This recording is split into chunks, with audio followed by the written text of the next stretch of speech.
Hello，朋友仔，都想分享一下我喺身心靈班咧學到一個打坐嘅方法咧，去令到自己盡快可以放鬆到心情啦，同埋放鬆到我哋嘅一啲焦慮嘅感覺啊，或者係一啲繃緊嘅情緒嘅。咁其實好簡單嘅啫。我哋其實成日聽打坐啦，咁咩叫打坐咧？其實打坐最簡單嘅想法就係其實將你嘅能量集中翻喺自己身上。咁好多時候咧，我哋其實一起身嗰刻，我哋其實已經俾你周邊嘅所有好多事情啊、電話啊、人物啊，甚至乎新聞啊，再唔係就係一啲同事啊、上司啊，佢哋嘅事情咧，已經係攞走咗我哋部分嘅能量嘅。咁人就好似一個電池咁，100%係為之滿啦。咁當你接觸越多人嘅時候咧，或者係你越接觸得多周邊嘅事情嘅時候咧，其實咧就會令到我哋個能量咧分散咗嘅。咁我哋打坐係要學習將能量去集中翻喺自己身上。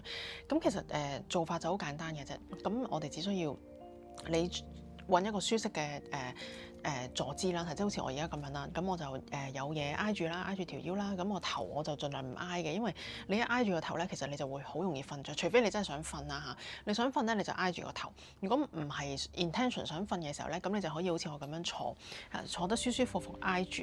咁其實個做法咧就好簡單嘅。咁首先咧，我哋就會合埋眼啦，最好就合埋眼嘅，因為你一擘大眼，其實你隻眼咧你可以望到好多嘢，即係譬如我呢度有個鎖匙，有把風扇，有啲籃，有啲筆，有啲地下又有少少垃圾啦，又有紙啦，又有好多嘢啦。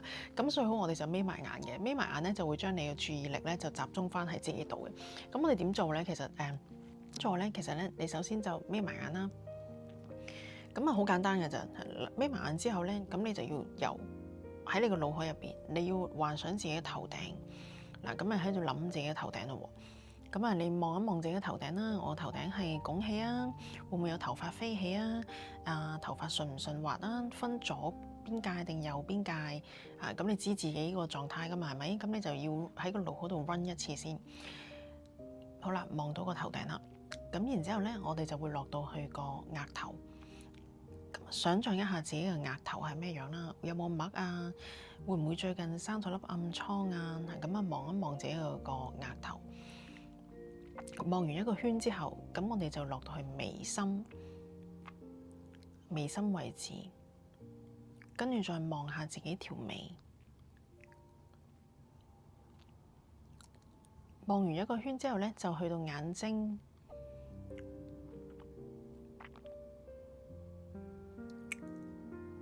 眼睛之後就到鼻哥，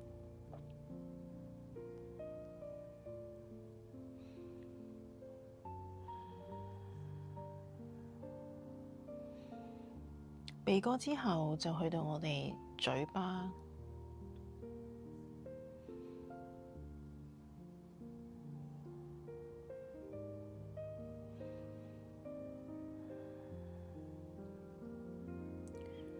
嘴巴之後下巴。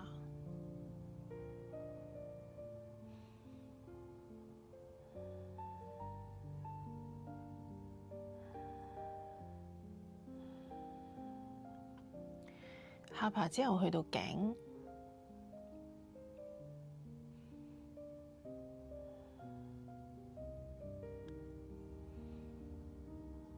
跟住到膊頭、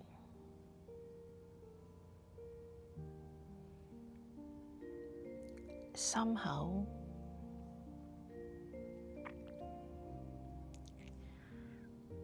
你嘅胃部、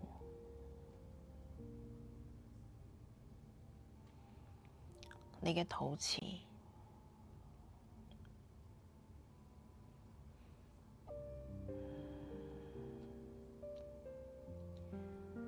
你嘅大髀、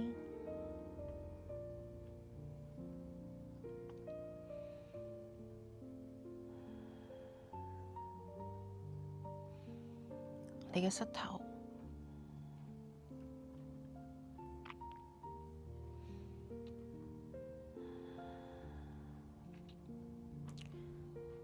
你嘅小腿、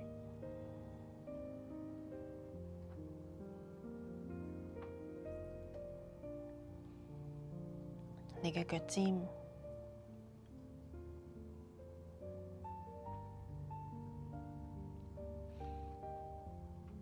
去到腳尖之後，如果你想嘅話，你可以由腳尖上返去頭頂。咁如果覺得都足夠啦，咁其實去到腳尖嘅時候咧，你就可以停㗎啦。咁呢一個動作咧，其實我哋會叫佢做 body scan。咁呢個 body scan 嘅意思咧，係想將你自己嗰個用一個好輕鬆嘅動作啦，咁好似我而家咁樣好輕鬆咁坐咗喺度啦。但係咧，你又好專注翻自己嘅身體，呢個叫做 body scan。